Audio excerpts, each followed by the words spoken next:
Terima kasih buat sharing komuni dari Mbak Anjar dan Bro David. Bagaimana kita bisa lihat lagi Tuhan selalu menyertai kita di dalam keadaan yang mungkin kita tidak biasa, sulit sekalipun, tetapi karena kita punya firman, karena kita punya Roh Kudus, karena kita punya Yesus yang mati buat kita, membuat kita bisa bersuka cita, boleh menyangkal diri kita. Sebelum kita mendengarkan firman pada hari ini, saya mau ajak kita untuk kita bersatu di dalam doa. Mari kita berdoa. Tuhan Allah Bapa kami Tuhan, kami ucap syukur karena Engkau adalah Allah yang hidup Tuhan. Karena Engkau hidup Tuhan, sehingga kami mengerti Tuhan, bagaimana kami menjalani hari demi hari kami Tuhan. Apalagi di masa pandemi ini Tuhan, masa yang mungkin tidak biasa bagi kami Bapak. Tetapi 5 bulan ini kami boleh bersyukur pada Engkau, karena begitu banyak hal-hal yang Engkau bukakan Bapak. Yang kami boleh makin kenal tentang Engkau, yang kami boleh mengenal juga Tuhan tentang diri kami Bapak. Apa hal yang kami boleh murnikan terus Tuhan. Pada bulan ini, kalau kami belajar Bapak, melalui firman Engkau, kami ingin menjadi teladan Tuhan. Betul Tuhan, hanya Engkau Tuhan, satu-satunya kekuatan kami Tuhan. Hanya perkataanmu Tuhan, yang boleh Tuhan benar-benar bisa membentuk kami Tuhan. Kalau kami mau punya impian, kami punya keinginan Bapak, segala sesuatunya yang berdasarkan dari hati kami Tuhan, kita mungkin itu tidak berkenan pada Engkau Tuhan. Tetapi karena firman-Mu Tuhan, kami boleh terus Tuhan menggali Tuhan, apa yang menjadi hati Engkau, mengetahui Tuhan apa yang menjadi impian Engkau Tuhan, dan bless Tuhan hamba-Mu yang berbicara, agar apapun yang hamba-Mu bicarakan Bapak, semua lahirnya daripada Roh Engkau yang kudus, dan bless Tuhan hati jemaat Bapak, agar kami boleh Tuhan mendengarkan, boleh kami bersatu hati, boleh kami semua juga semakin semangat Tuhan, untuk bisa terbaharui Tuhan oleh firman Engkau Tuhan. Terima kasih segalanya. Di dalam nama Yesus kami berdoa dan mengucap syukur. Amin. Oke, khotbah saya hari ini berjudul Example of Freedom. Ya, teladan dalam kemerdekaan. Kita tahu 1 hari lagi ya kita sama-sama merayakan 17 Agustus kemerdekaan negara kita ya, Republik Indonesia. Dan kalau kita seringkali ya 17-an, mungkin kalau kita masa kecil kita sering berupacara di sekolah ya, sampai akhirnya kita sering punya olahraga atau perlombaan yang tradisional ya, dan itu semua karena apa? Karena kita semuanya bersorak-sorai tentang kemerdekaan kita, negara kita. Ya, tetapi kadang-kadang ada pertanyaannya, benar nggak sih masih merdeka? Kenapa? Karena kalau pejabat pemerintahan atau pengamat-pengamat semuanya sering berkata ya, wah sekarang kita masih berperang melawan misalnya apa kemiskinan, masih berperang melawan korupsi, masih berperang melawan kejahatan, berperang melawan kebodohan, kemalasan, dan lain-lain semuanya.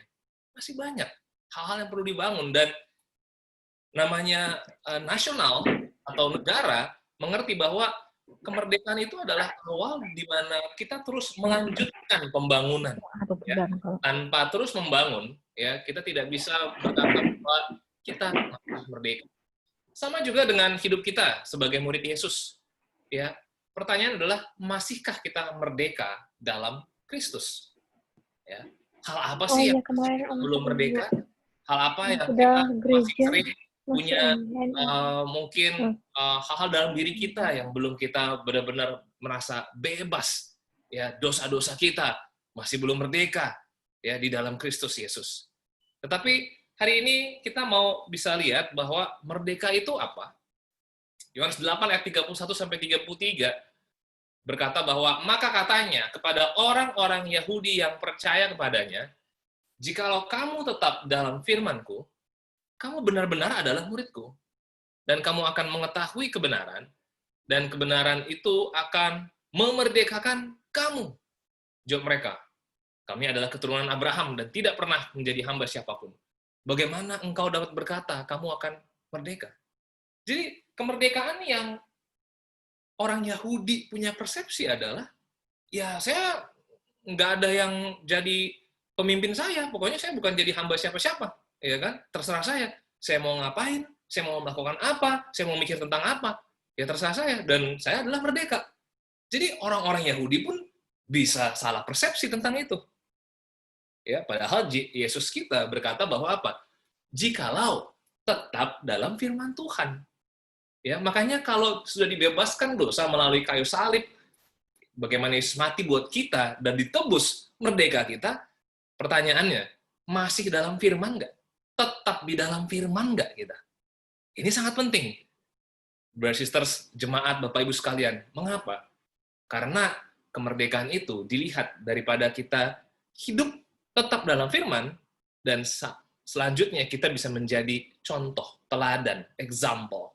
Kita bersyukur minggu lalu kita boleh mendengar saudara kita ya, Mofit, Pastor Mofit Tohme dari Libanon, share tentang, wah, ya luar biasa, bagaimana mereka tetap bersaksi, ya bagaimana mereka di tengah-tengah pandemi, di tengah-tengah krisis ekonomi, lalu di tengah-tengah minggu lalu juga 2 minggu yang lalu bisa mereka menderita ya tentang ledakan itu pasti makin menghancurkan lagi. Tetapi saya boleh lihat ya, seminggu yang lalu, bahkan 4 hari yang lalu dapat berita lagi, mereka tetap memuridkan, mereka tetap di dalam firman. Ya, ada beberapa saudara-saudari yang baru dibaptis ya di jemaat kita di Beirut, Libanon, ya, makin semangat. Itu jadi contoh. Kenapa? Karena tetap dalam firman. Tapi kalau mereka tetap di dalam, aduh kenapa ya kondisi begini ya? Aduh bakal susah nih. Kemarin krisis ekonomi sudah susah, ditambah lagi pandemi Covid makin susah, kemarin ledakan lagi. Aduh, ini gimana nih negara kita nih? Ya, tapi itu tidak membuat mereka tidak tetap dalam firman. Poin saya yang pertama adalah tetap berpegang pada kebenaran. Ya, kalau kita ingin menjadi teladan, ya benar-benar teladan di dalam orang yang merdeka. Ya, tidak ada situasi apapun yang boleh merusak hati kita. Tidak ada kondisi apapun eksternal yang boleh mengganggu hubungan kita bersama Kristus Yesus. Di 2 Timotius 3 ayat 14-15 dikatakan demikian, tetapi hendaklah engkau tetap berpegang pada kebenaran yang telah engkau terima dan engkau yakini dengan selalu mengingat orang yang telah mengajarkannya kepadamu, dengan selalu mengingat orang yang telah mengajar kepadamu. Ingatlah juga bahwa dari kecil engkau sudah mengenal kitab suci yang dapat memberikan hikmat kepadamu dan menuntun engkau kepada keselamatan oleh iman kepada Kristus Yesus.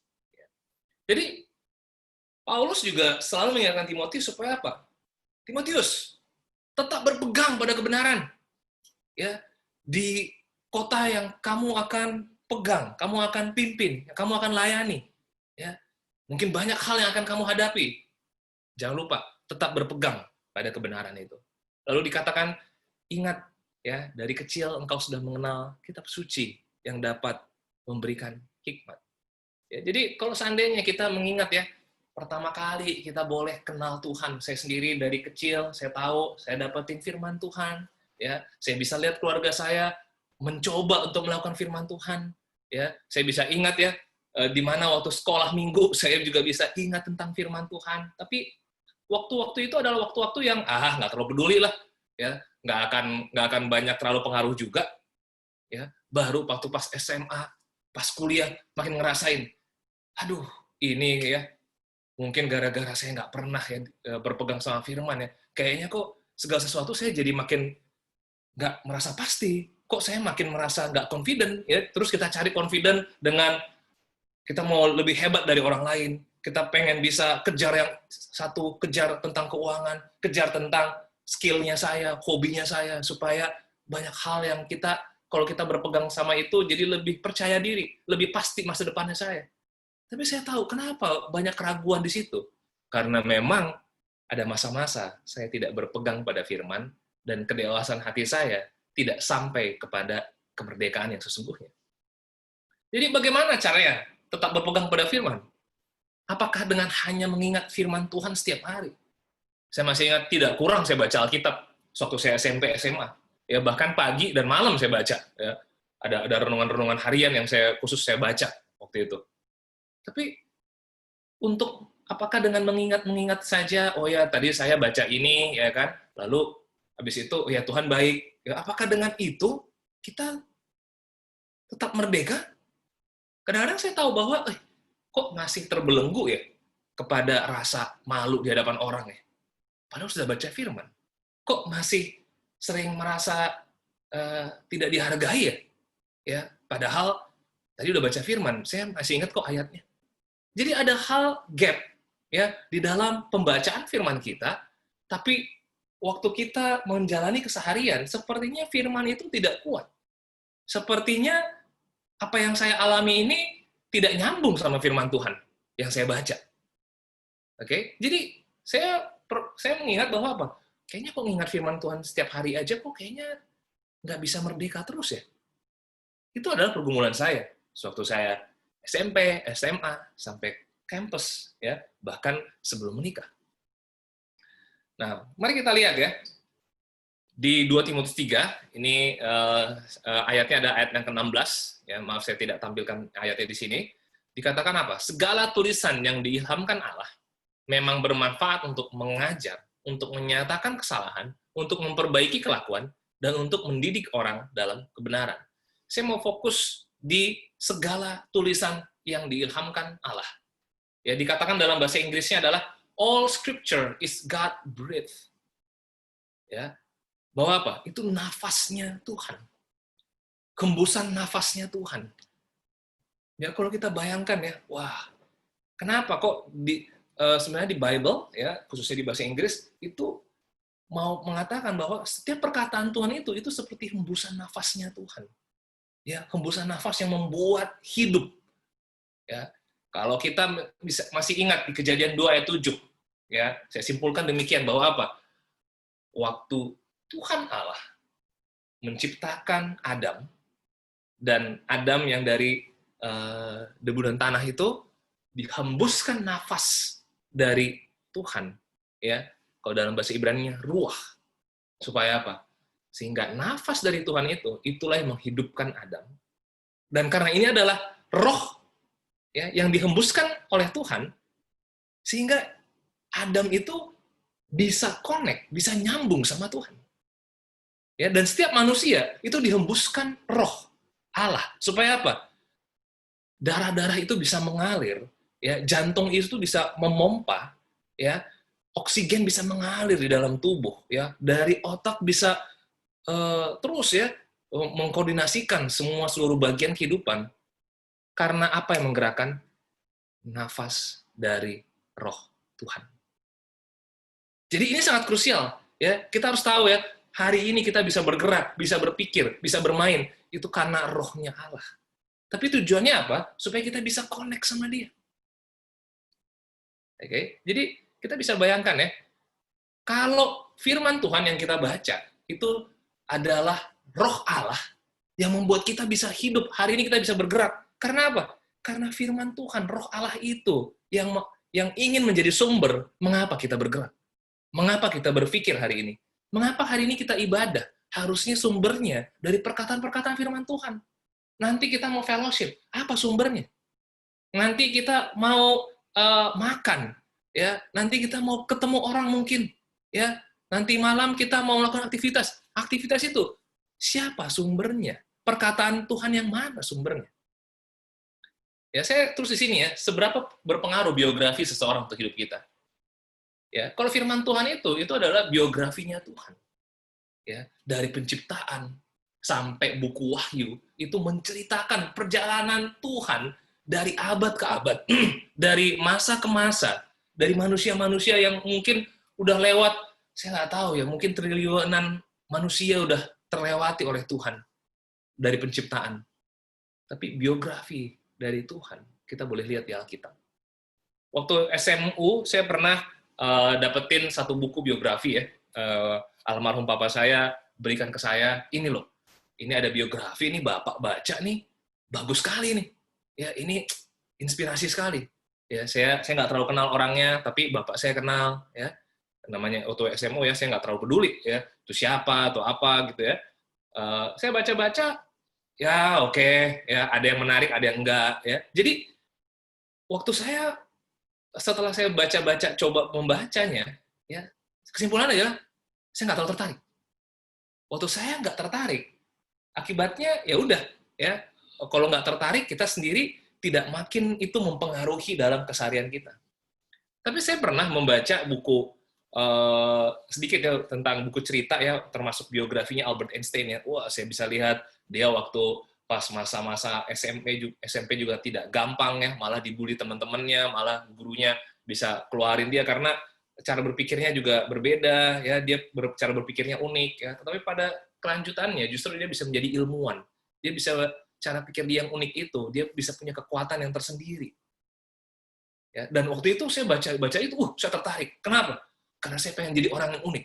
Saya pengen jadi orang yang, wah nanti one day bisa berpengaruh buat orang. Ya, dari penelitian saya, orang-orang bisa memuji-muji saya. Itu pikiran saya. Kenapa? Saya hanya mau baca biografi yang menyenangkan saya. Ya, yang saya ingin sepertinya sesuai dengan kehendak saya. Bapak, Ibu, jemaat, saudara-saudari, Alkitab adalah biografinya Tuhan. Ya, apakah kita tertarik kepada biografinya Tuhan? Itu adalah firman yang hidup. Yang dikatakan Tuhan itu adalah all scripture breath. Nafas hidupnya kita. Seharusnya tidak mungkin kita tidak tertarik sama firman. Saya masih ingat ada masa-masa saya baca firman, aduh cuman ini, Yesus anak tukang kayu ya, lahirnya di Bethlehem, ya gini-gini aja. Jadi seakan-akan itu, buat apa saya mau mengerti itu? Ya, kenapa? Karena saya tidak mencoba berpikir dari sudut pandang Tuhan. Ya, saya hanya membaca, berpikir dari sudut pandang saya. Ya, saya pengen lihat apa yang menarik nih. Ya, kalau bisa, apa yang menjadi solusi buat hidup saya, buat impian saya, buat kehendak saya, buat keinginan saya hari ini. Jadi, walaupun saya baca Alkitab, fokusnya apa? Saya, dan saya. Dengan demikian, tidak akan pernah kita akan tertarik sama Tuhan. Tidak akan pernah kita tertarik sama firman Tuhan. Tapi waktu kita tertarik sama Kristusnya, tertarik pada Allah Bapa, kenapa dia berpikir begini? Kenapa dia menciptakan begini? Wah, saya mau selidiki. Disitulah momen di mana kita mulai tertarik, dan tertarik. Inilah adalah masa-masa kehidupan manusia di hadapan Tuhan ya, dalam firman Tuhan. Yang pertama ya, kiri atas yang kotak merah, Adam dihembuskan roh Allah. Tetapi apa? Adam dan Hawa tertarik pada godaan si ular.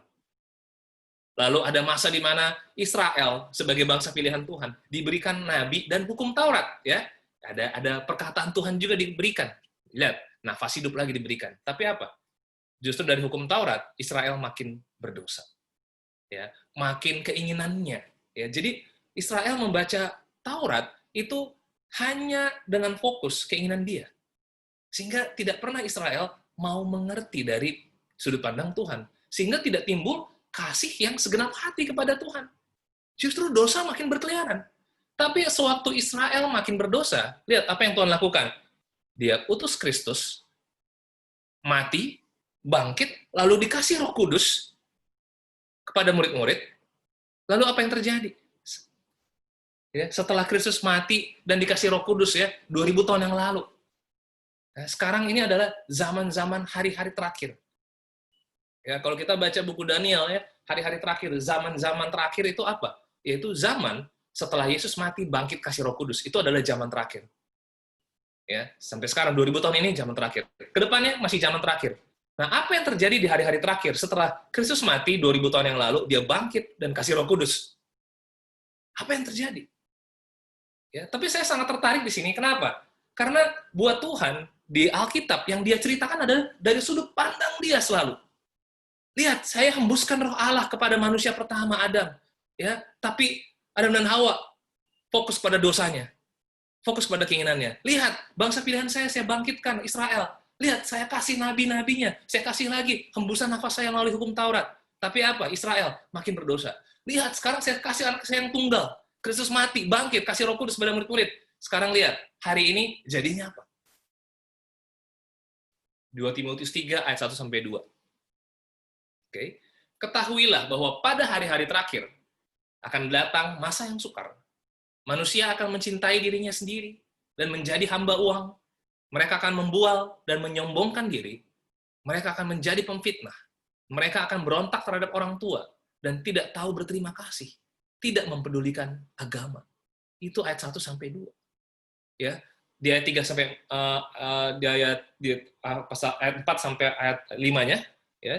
Itu saya kasih poin-poinnya aja. Tidak tahu mengasihi, tidak mau berdamai, suka menjelekkan orang, tidak dapat mengekang diri, tidak suka yang baik, tidak berpikir panjang, berlagak tahu, lebih menuruti hawa nafsu daripada Allah. Ya, ada beberapa yang hal juga tidak saya masukkan di situ. Tapi apa? Inilah hari-hari terakhir ini. Kita adalah termasuk manusia-manusia di dalam hari-hari terakhir ini. Kenapa? Karena kita menikmati Roh Kudus itu. Ya, itu Roh Kudus yang membangkitkan Yesus dari orang-orang mati, sekarang hidup dalam diri kita sewaktu kita dibaptis. Tapi buku Timotius berkata bahwa apa? Walaupun demikian pun justru orang-orang tetap aja nggak tahu mengasihi, nggak mau berdamai, ya, mencintai dirinya sendiri, jadi hamba uang. Apakah mirip nggak dengan apa yang kita pergumulkan atau yang kita alami sekarang ini? Bahkan akan datang masa yang sukar itu bukan tentang pandemi corona atau hal apa ya, gempa bumi atau misalnya apa ada peperangan atau apa ya. Alkitab menuliskan itu hanya sedikit sekali ya, tentang ada wabah ya di Israel sempat, kelaparan ya di masa zaman Kaisar Claudius di Kisah 11 ada ya, di 2 Korintus tentang kelaparan juga ada ya. Selanjutnya ada banyak sejarah sebenarnya menyebutkan ya beberapa wabah, beberapa peperangan, tapi Tuhan Allah tidak tertarik tulis itu. Kenapa? Karena masa yang sukar itu bukan dari eksternal, bukan dari pandemi corona, bukan dari peperangan, bukan dari gempa bumi. Ya, secara faktanya memang ada. Tapi Alkitab nggak mau bahas itu. Kenapa? Yang dia mau bahas adalah manusianya. Ya, manusianya bagaimana? Kenapa? Masa yang sukar adalah manusia tidak tahu mengasihi, tidak mau berdamai, suka menjelekkan orang, tidak dapat mengekang diri, tidak dapat menguasai diri, nggak berpikir panjang, ya berpikir emosional, berlagak tahu, ya menuruti hawa nafsu daripada Allah. Inilah hari-hari terakhir itu. Kalau hari ini kita masih mendapati hati kita begitu, mari watch yourself, watch your doctrine. Ya, awasi dirimu, awasi ajaranmu.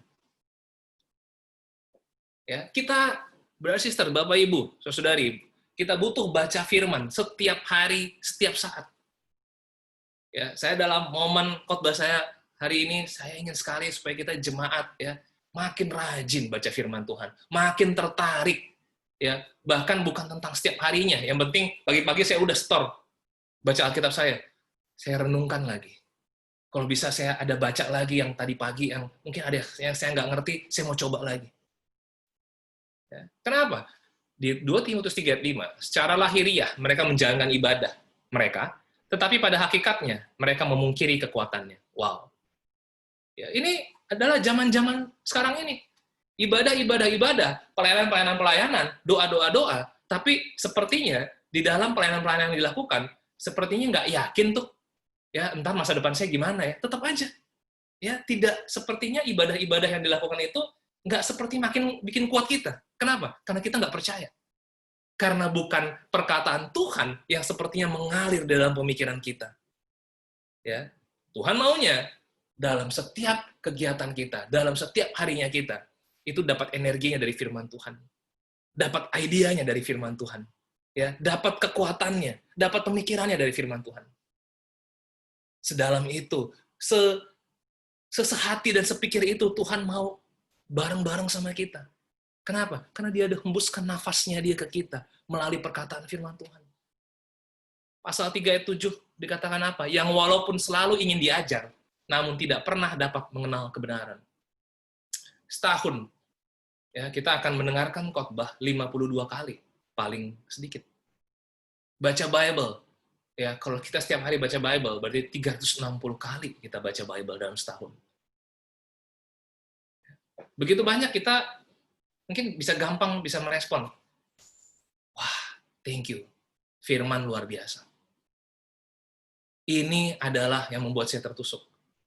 Tapi di 2 Timotius 3 ini dikatakan apa? Yang walaupun selalu ingin diajar, namun tidak pernah dapat mengenal kebenaran. Kenapa? Karena Tuhan itu pengen kita makin kenal pribadinya. Lewat firman Tuhan, dirinya dibukakan. Ini biografinya dia. Lihat loh hati saya, impian saya.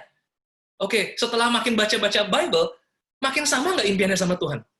Setelah makin baca-baca firman Tuhan tiap hari, makin mirip nggak dengan Kristus? Makin mau latihan nggak ke arah hatinya Kristus? Kenapa? Jangan sampai kita seperti keadaan hari-hari terakhir yang diperlihatkan di Bible ini. Wong yang walaupun selalu ingin diajar, namun tidak pernah dapat mengenal kebenaran. Bapak Ibu Saudari, mari lihat hati kita. Hari ini impian kita apa?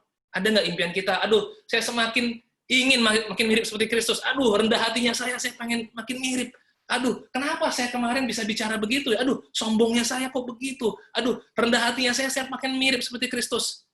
Saya mau baca firman lagi. Saya mau ketahui hatinya Tuhan.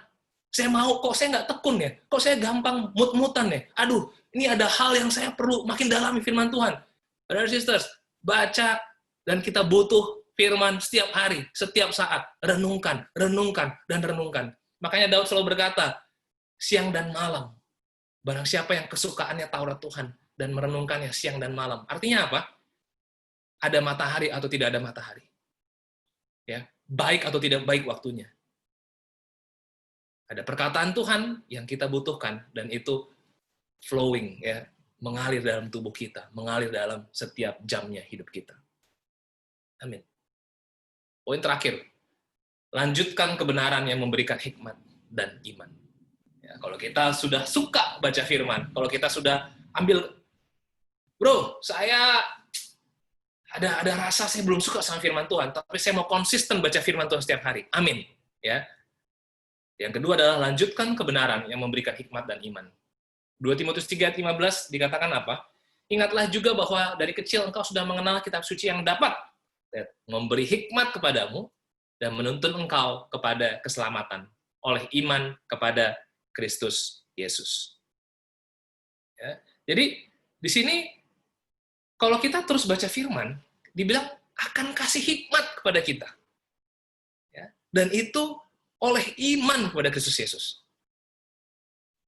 Bagaimana ya, kok kita bisa peroleh hikmat?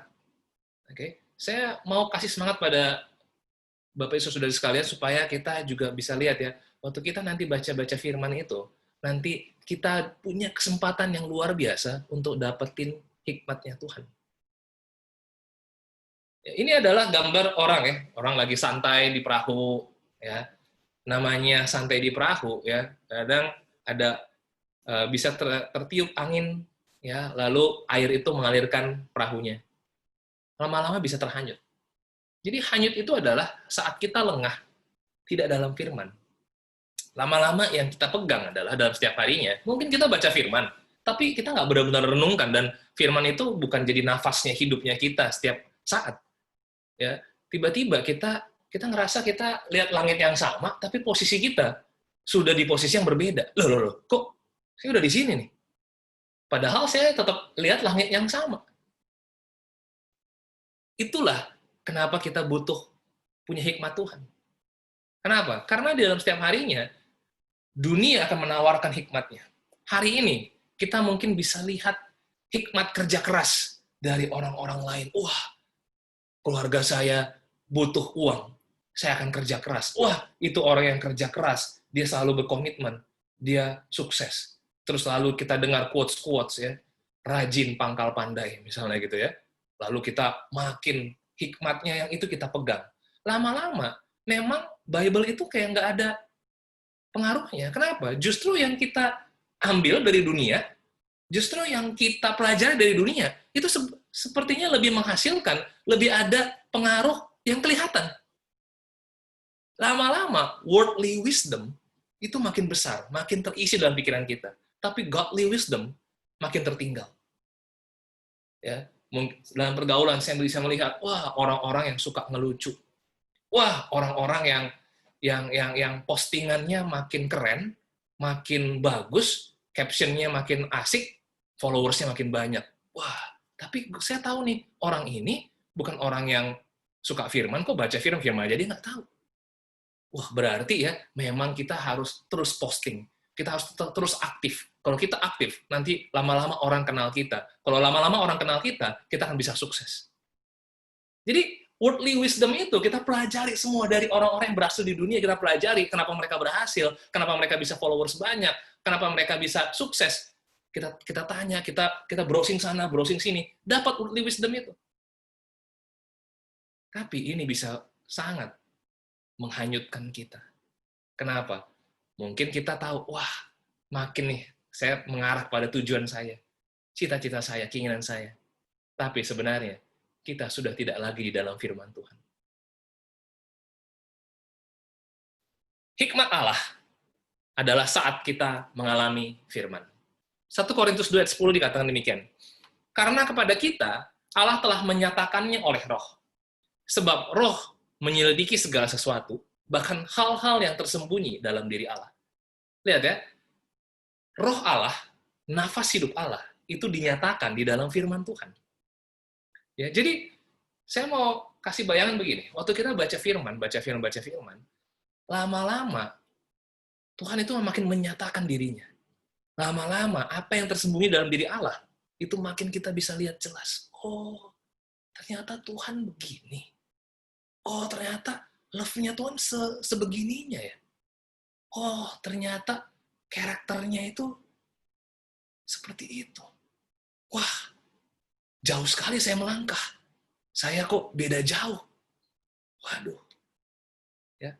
Beda ya, kalau misalnya kita nggak baca firman, wah, ternyata saya seperti ini. Wah, ternyata saya sudah makin begitu. Aduh, saya ternyata semakin jauh dari impian saya. Wah, saya semakin beda sama orang lain. Lihat ya, cara pikirnya akan berbeda. Kenapa? Karena waktu orang membaca firman, dia akan mengenal Allah lebih lagi. Ya, saya sering share sama orang-orang yang sedang belajar Alkitab ataupun waktu kita dalam pembimbingan ya, bahwa apa? Waktu saya baca firman, misalnya saya hari ini baca Tesalonika. Kan saya baca Tesalonika udah berkali-kali.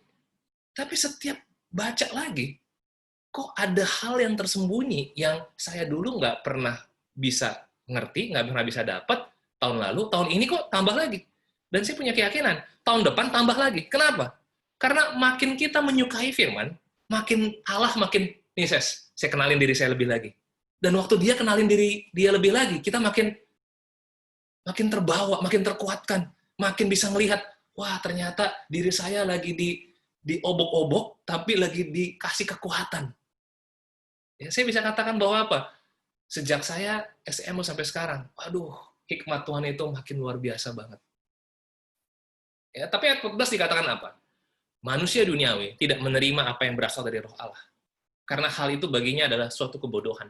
Dan ia tidak dapat memahaminya. Sebab hal itu hanya dapat dinilai secara rohani. Betul. Karena manusia duniawi hanya menilai apa yang kelihatan terus. Wah, saya udah baca firman seminggu. Nggak ada hasil apa-apa tuh. Tapi kalau saya kerja keras dalam seminggu, hasilnya kelihatan. Nah, akhirnya apa? Bodoh nih firman Tuhan. Nggak ada gunanya nih firman Tuhan. Ya. Sehingga apa? Kita sudah malas mengenal Tuhan lebih lagi. Yang kita tahu, ya Yesus mati di kayu salib, udah tahu kok bangkit pada hari yang ketiga. Yang penting jangan berbohong, jangan narkoba, jangan free sex. Oke lah, itu saya udah ngerti lah. Orang tua saya juga sudah katakan itu dari kecil, dan saya juga nggak mau kayak gitu juga. Ya, yang penting sekarang saya lagi excited sama ini nih, ini luar biasa nih yang saya lagi lakukan. Ia tidak dapat memahaminya. Sebab kehidupan ini hanya dapat dinilai secara rohani. Kenapa? Yang menciptakan adalah dari roh. Yang menciptakan Allah kita yang mengembuskan nafas hidup itu. Dia tidak menciptakan tentang hal-hal yang pokoknya yang dari dunia. Enggak. Yang dari dunia, itu ada lagi yang ciptakan. Ya, yang ciptakan pikiran-pikiran demikiannya itu apa? Bapa segala dusta, yaitu iblis. Yang Tuhan bilang, kalau engkau makan buahnya, engkau mati. Tapi pemikiran yang lain, kalau justru engkau makan buahnya, kamu makin hebat. Makin kelihatan pinter kamu nanti. Wah, kita tertarik yang mana? Yang dari dunia atau yang dari roh Allah? Tapi kalau kita nggak baca firman Tuhan, dan kita nggak mau mengalami firman. Nah, apa artinya mengalami firman? Mengalami firman itu artinya gini, kita makin baca firman Tuhan, kita mau lakukan firman Tuhan, bukan untuk hasil buat kita, bukan. Kalau untuk hasilnya buat kita akan gagal menilai segala hal yang kelihatan itu dari rohani. Gagal kita. Ya. Jangan sampai kita baca Alkitab, lalu kita pengen lihat. Saya udah sebulan baca Alkitab, terus apa hasilnya? Nah, kalau itu, kita jadinya terikut bodoh dari 1 Korintus 2 ini. Kenapa? Karena manusia duniawi memang tidak menerima apa yang berasal dari roh Allah. Mereka hanya mau lihat yang kelihatan langsung, yang instan apa. Kalau hari ini kita bisa dapat hasil yang instan, lebih bagus lagi. Oke? Nah, saya kemarin ikut satu seminar ya, banyak dari sisters ya dari Nusantara ikut juga seminar itu ya, dan itu bagus sekali ya dari seorang dokter yang murid Yesus juga ya. Bahwa apa? Waktu dia kasih pertanyaan ya, coba lihat dari hidup kalian ya, wahai murid-murid Yesus, sewaktu kalian mengalami pintu yang tertutup dalam hidup kalian, coba pikirin pintu apa yang banyak pintu yang terbuka sebenarnya. Coba tulis pintu-pintu apa aja yang terbuka. Wah, ada yang tulis apa? Waktu saya jadi murid Yesus saya kanker. Tapi waktu saya kanker itu, sepertinya Tuhan membukakan hubungan saya sama anak makin bagus. Ternyata iman saya makin kuat pada saat itu. Ya. Wah, dia tulis 2 pintu yang terbuka. Ya. Ada juga yang nulis tentang pandemi Covid ini. 5 bulan saya ngalamin pandemi Covid ini, saya lihat pintu yang lain yang dibukakan Tuhan adalah, kok rendah hati saya makin tumbuh ya? Karena saya terus baca firman Tuhan. Kok otot otot doa saya kok makin kuat? Kok saya makin mau mengasihi orang sih? Dan saya bilang bahwa apa? Saya makin bertekun untuk bisa berkreatif juga. Dia katakan 4 pintu, ada orang lain lagi bisa share 4 pintu yang dibukakan Tuhan. Tapi penghasilan memang kurang baik. Tapi 4 pintu itu dibukakan Tuhan. Lalu ada lagi yang waktu dulu saya pernah patah hati. Ya, saya suka saudari itu, tapi saya patah hati. Tapi apa? Apa pintu yang dibukakan? Kok saya semakin bisa punya kesalehan ya? Saya semakin bisa lihat bahwa Tuhan ini lagi benar-benar bentuk nih hati saya. Terus saya jadi tumbuh penguasaan diri saya. Karena saya dulu sering mut-mutan, kalau misalnya apa yang saya mau nggak dapat. Saya mut-mutan, saya malas ini, saya malas baca Alkitab, ya saya malas ikut kegiatan murid-murid. Tapi waktu itu saya jadi malah rendah hati mau dibimbing lebih lagi. Ya, dan itu karakternya tumbuh 6 tahun dari sekarang. Ya, saya katakan di sini bahwa apa? Kerajinan kita membaca kitab suci, ya, hati kita yang mau melihat hikmat itu, tapi bukan dari hasil yang kita ingin lihat. Brothers sisters, Bapak Ibu sekalian, kita akan melihat ada 4, 5, 6 pintu yang dibukakan Tuhan. Tapi kalau kita nggak baca firman Tuhan, kita nggak mau tekun, kita nggak mau terus melakukan apa yang disuruh oleh firman, 4 pintu itu sepertinya tertutup. Kita nggak mungkin lihatnya itu. Yang kita lihat adalah, ini bikin kesel nih. Ini bikin emosi. Udah, saya pokoknya pengen lihat ininya berubah. Kalau ini nggak berubah, berarti udah. Jadi 1 pintu aja yang kita lihat. Kenapa? Karena kita tidak mau mengalami firman. Artinya kita tidak rajin melakukan apa yang kita baca, baik atau tidak baik waktunya. Berhasil atau tidak berhasil di dalam kehidupan. Yang penting adalah firman itu kita mau lakukan. Ya, 5 bulan pandemi ini, apa sih firman yang terus-menerus kita tekun lakukan? Apa yang tekun kita lakukan? Ya, mungkin kita bisa share nanti pada saat kita breakout room. Apa sih yang kita tekun? Apa yang kita kurang tekun? Yang kurang tekun biasanya, aduh ada gangguan ini, udah kita malas lagi.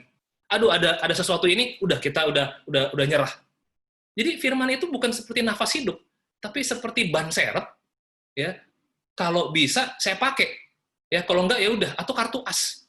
Ya, ini nanti yang saya pakai kalau misalnya tapi kalau dalam kondisi yang saya nggak suka, mau firman apapun saya nggak suka, berarti bukan nafas hidup firman itu. Ya, ini yang saya mau kasih semangat sama Bapak Ibu sekalian. Ya. Nah, ini analogi tadi, penderitaan karena COVID-19, ini misalnya ya. Kita terus membaca firman Tuhan. Lalu tiba-tiba ya kita bisa lihat terus selama kita baca firman, kok pintu iman kerendahan hati saya terbuka? Kok pintu iman ketekunan berkreatif dan berdoa saya terbuka? Kok pintu iman kasih kepada keluarga saya terbuka? Ya saya senang, kenapa? Ada banyak brothers sisters yang, kok hubungan saya sama orang tua makin bagus? Kok saya makin bisa komunikasi sama istri saya? Amin. Ya, kok saya sama paman saya jadi punya hubungan? Ya, saya sendiri sama keluarga saya yang di Bogor, saya jadi punya kontak. Ya, saya jadi tahu apa yang dia lakukan. Ya, ada pintu yang lain dibukakan. Lalu apa? Pintu iman pertobatan dalam karakter kemalasan. Ya, ada yang dibukakan. Saya tahu, kalau tidak ada COVID ini, mungkin saya nggak tahu saya ada kemalasan. Tapi dengan ada COVID ini, saya mungkin lihat, oh ini yang saya perlu bertobat ternyata. Amin, pintu iman dibukakan tentang pertobatan. Saya makin punya iman. Ya, hubungan saya sama istri makin bisa berkorban buat istri. Ya, kalau nggak ada COVID-19, mungkin, oh udahlah, pokoknya pergi sana, pergi sini, ya kan, minister sana, minister sini. Tapi apa? Nggak punya hubungan yang mau bisa sacrifice buat istri. Ya, itu dibukakan Tuhan, dan saya thank karena itu. Ada nggak hal-hal lain yang jadi merasa rugi atau apa? Ada, tapi it's okay, Tuhan firman tetap hidup. Nafas hidup itu tetap mengalir. Ya, Tuhan berjanji bahwa apa? Rancanganku, rancangan damai sejahtera, hari depan penuh harapan. Kalau kita tetap berada di dalam kebenaran, tetap lanjutkan hidup dalam kebenaran, supaya dapat hikmat itu, supaya dapat iman itu. Nanti pengujian tantangan berikutnya akan ada lagi.